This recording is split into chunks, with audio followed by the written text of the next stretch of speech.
इस नुकसान के आकलन के लिए हम लोगों ने लगातार प्रशासन से गुहार लगाई है।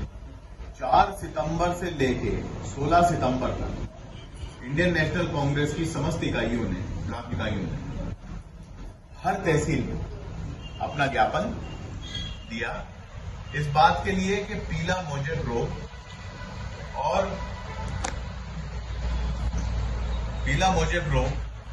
और अतिवृष्टि से राजगढ़ जिले की सोयाबीन की और अन्य खरीफ फसलों में भारी नुकसान किसान भाइयों को झेलना पड़ा है। इसके लिए 20 तारीख को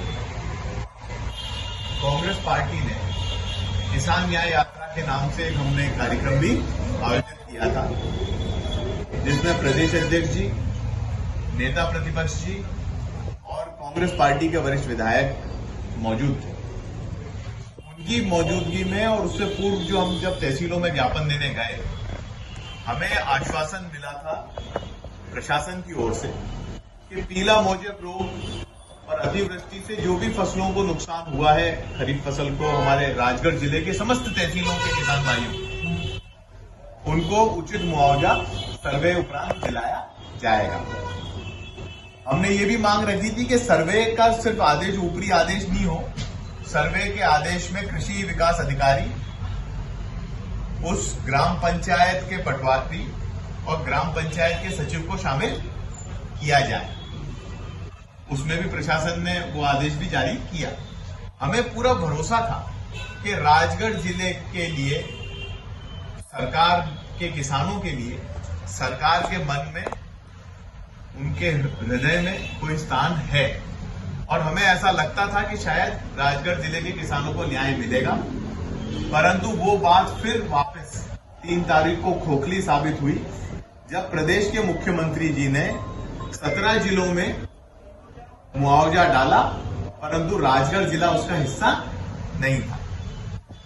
आज हम लोग जिलाधीश जी से मिले थे। हमारे समस्त पूर्व विधायक, जिला पंचायत के अध्यक्ष, उपाध्यक्ष, जिला पंचायत के समस्त सदस्य, कांग्रेस पार्टी के दोनों जनपद अध्यक्ष और सभी मोर्चा संगठन जो हैं कांग्रेस पार्टी के, उनके अध्यक्ष लोग, और हम लोगों ने आज कलेक्टर साहब को ये लेटर दिया, जो हम प्रेस के साथ भी साझा कर रहे हैं कि क्या कारण रहा।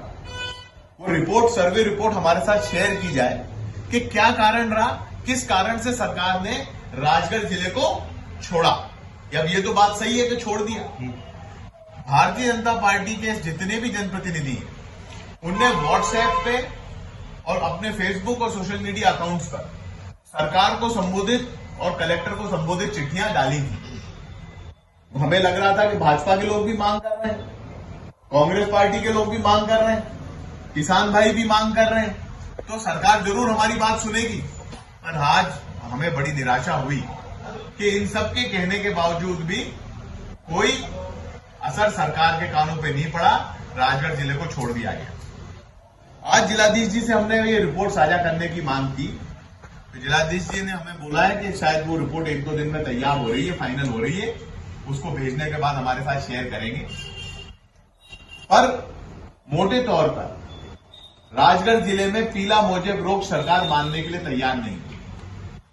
इसके क्या कारण है मेरे समझ से बाहर है। 95-60 जो सोयाबीन की वैरायटी राजगढ़ जिले के 60% से 70% रकबे में बोई जाती है, वो इस रोग से ग्रस्त है। किसी भी किसान का 1 क्विंटल या 50 किलो से ज्यादा उत्पादन बीघे का नहीं निकला है। पर सरकारी आंकड़ों का यह कहना है और यहां के प्रशासन का यह कहना है कि हमने साइंटिस्टों से भी जांच करा ली, पीला मोजेक रोग राजगढ़ जिले में नहीं है।